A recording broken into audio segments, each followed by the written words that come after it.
వేదిక పైన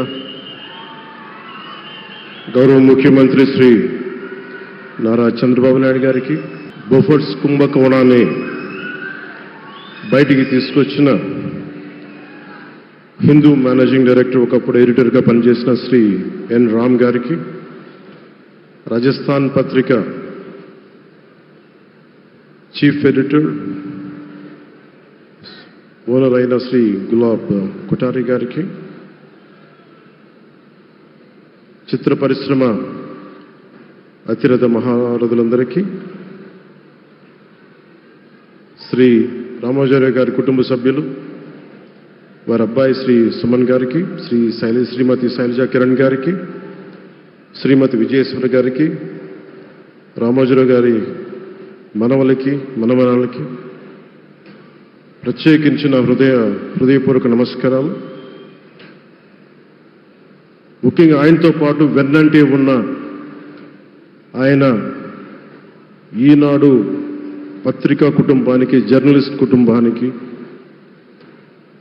వారందరికీ కూడా నా ప్రత్యేక హృదయపూర్వక నమస్కారం. రామోజీరావు గారి గురించి అందరూ చెప్పిన దానికంటే కూడా నాకు నా పర్స్పెక్టివ్లో, నా అనుభవంలో నేను చూసిన రామోజీరావు గారిని మీ కొద్ది సంఘటనలు పంచుకుంటాను.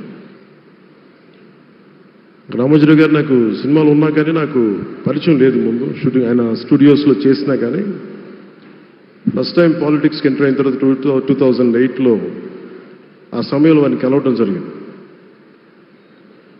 ఆయన మాట్లాడిన విధానం చాలా నిక్కచ్చిగా, ప్రజల పక్షపాతాన్ని.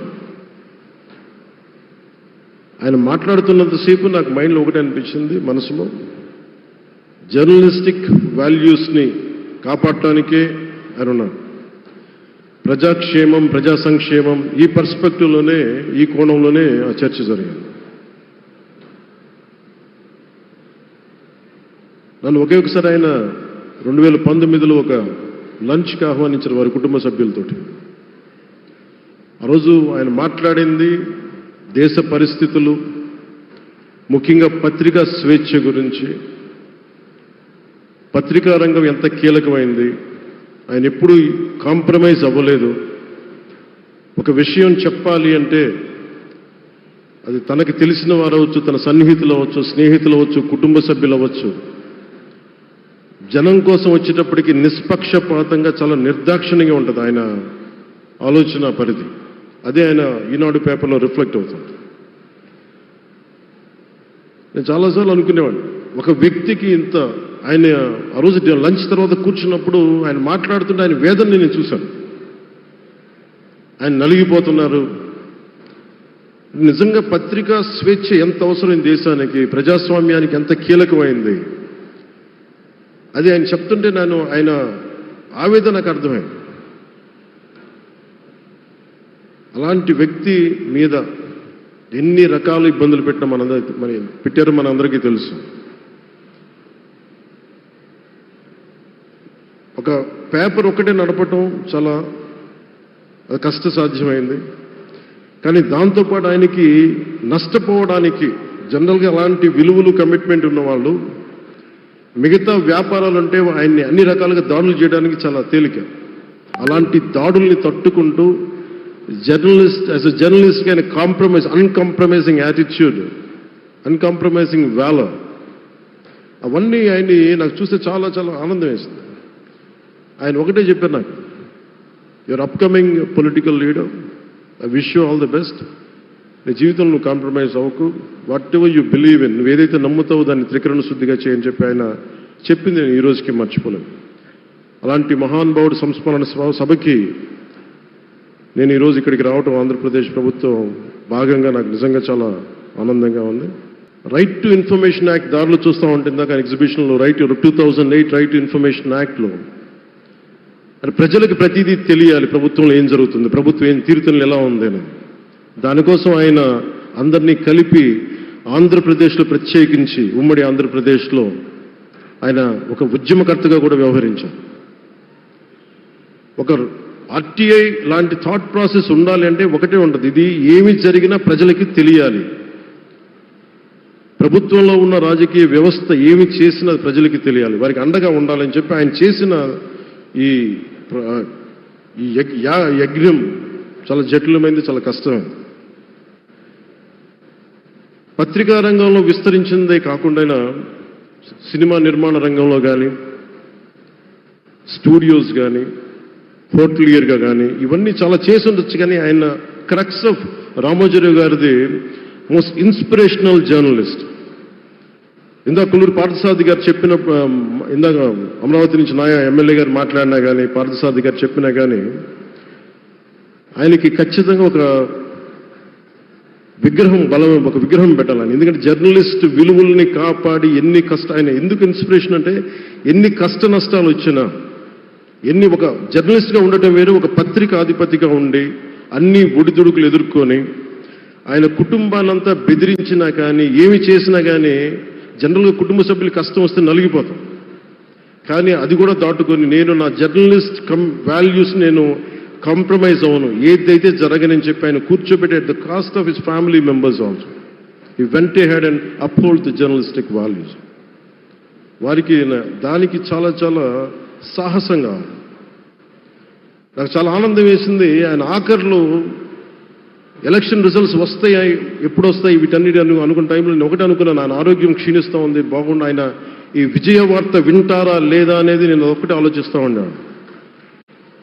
సో నేను శ్రీమతి శైలజా కిరణ్ గారిని, సుమన్ గారిని, శ్రీమతి విజయశ్రీ గారిని అడిగినప్పుడు నేను ఒకటి అడిగాను, ఆయన విన్నారా అండి, ఆయనకి మాటలు వినిపించినాయా?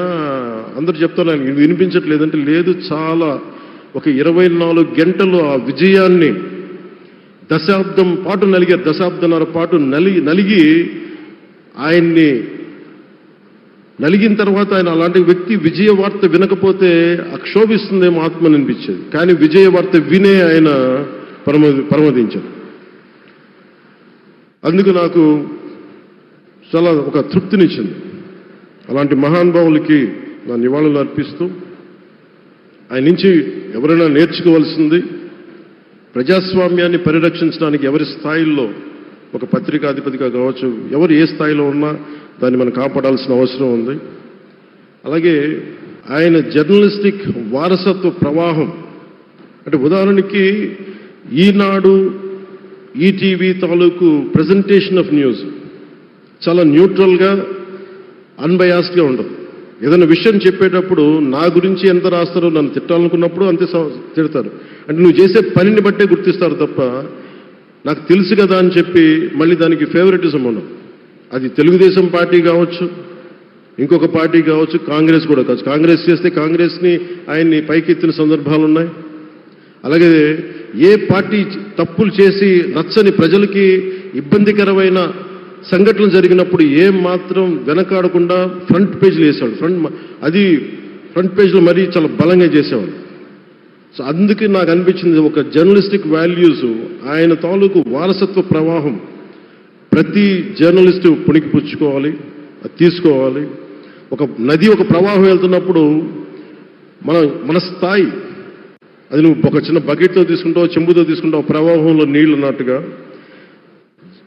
రామోజీరావు గారి జర్నలిస్టిక్ వారసత్వ ప్రవాహాన్ని మనం ఎంత తీసుకుంటాం అనేది మన స్థాయిని బట్టి ఉంటుంది.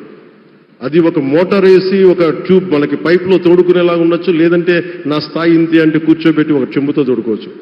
అలాంటి అపరిమితమైన ప్రవాహం, ఆగని ప్రవాహం, ఉధృతమైన రామోజీరావు గారి జర్నలిస్ట్ వారసత్వ ప్రవాహం ఈ రాష్ట్ర ప్రజలందరూ కూడా, తెలుగు ప్రజలందరూ కూడా దాని నుంచి మనకి ఒక స్ఫూర్తిని తీసుకోవాలని మనస్ఫూర్తిగా కోరుకుంటూ, నాకు అవకాశాన్ని ఇచ్చిన నా సహచర మంత్రివర్యులందరికీ, ఇక్కడికి వచ్చిన ప్రత్యేక ఆహ్వానితులుగా వచ్చిన జర్నలిస్ట్ పెద్దలందరికీ, పత్రికా ప్రతినిధులందరికీ, ఇక్కడికి వచ్చిన అతిథులందరికీ, విశిష్ట అతిథులందరికీ ప్రత్యేకమైన ధన్యవాదాలు.